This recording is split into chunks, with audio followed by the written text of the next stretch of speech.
Hello friends.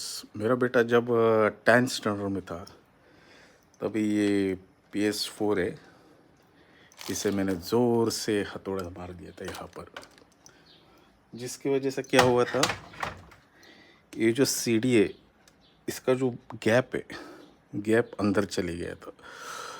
तो CD डालने में ऐसा ज़बरदस्ती ठूसना पड़ता था और निकालते समय ऐसा नाखून से निकालना पड़ता था।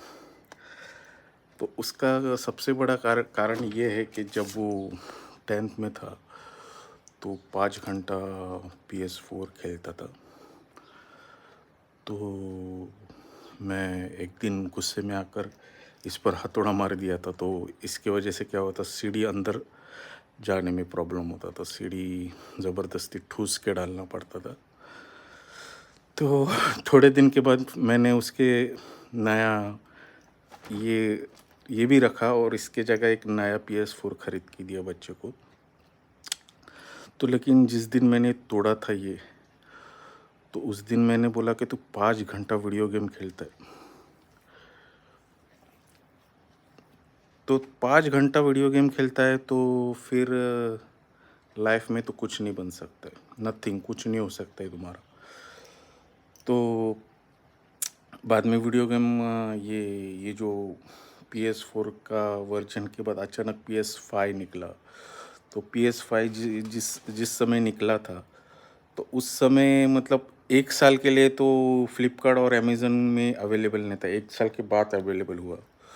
तो जिस महीने रिलीज़ हुआ था उसी महीने मैंने विजय सेल वाले को 50,000 दिया था एडवांस में, और उनको बोला जिस दिन आपके पास वो अवेलेबल होगा PS5, उस दिन मुझे कॉल कर दो, मैं लेने के लिए आ जाऊँगा।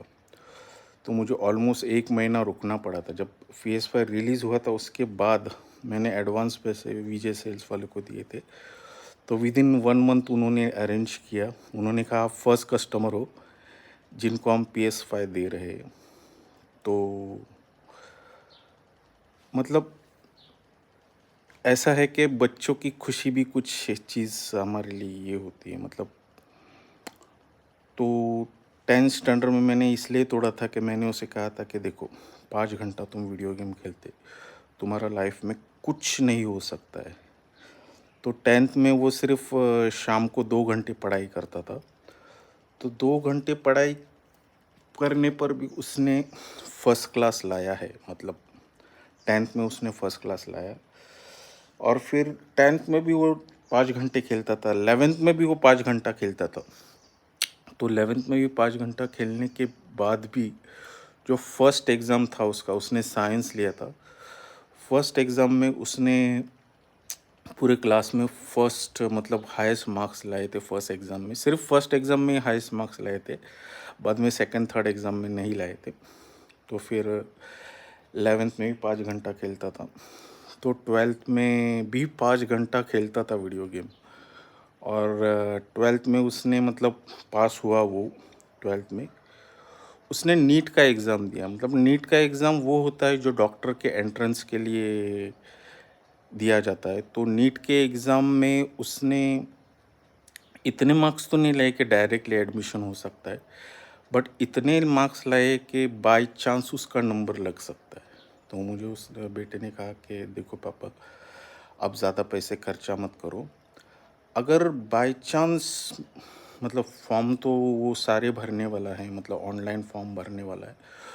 उसने नीट के एग्ज़ाम में इतने मार्क्स लाए हैं कि मतलब आसानी से एडमिशन नहीं मिल सकता है, लेकिन बाय चांस उसे एडमिशन मिल सकता है।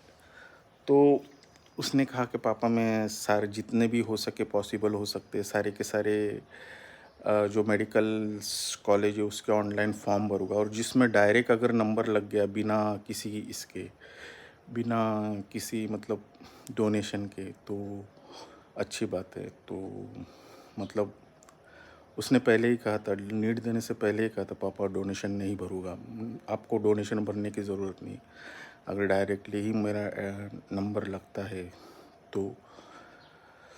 तो अभी कल ही नीट का रिज़ल्ट लगा, तो उसमें वो पास हुआ है। और अभी 10-12 दिन के बाद MSCIT का भी उसने एग्ज़ाम दिया है।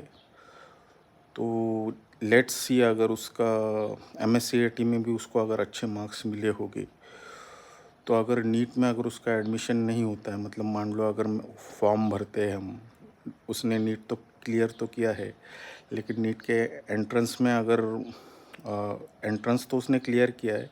नीट एंट्रेंस वो होता है जो डॉक्टर बनने के लिए वो एग्ज़ाम दी जाती है। अगर उसमें आपको ठीक ठाक मार्क्स मिले हैं तो आपका बाई चांस नंबर लगेगा, और आपको बहुत ज़्यादा मार्क्स मिले तो आपको डायरेक्टली एग्ज़ाम नंबर लगेगा आपका।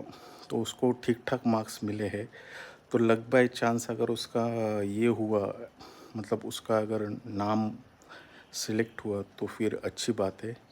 अदरवाइज़ अभी 10 दिन के बाद एमएससीआईटी का भी रिज़ल्ट लगने वाला है। तो वो उसका कुछ कहना है कि अगर इसमें नहीं मिला तो कोई दूसरे फील्ड में ये करेगा, मतलब वो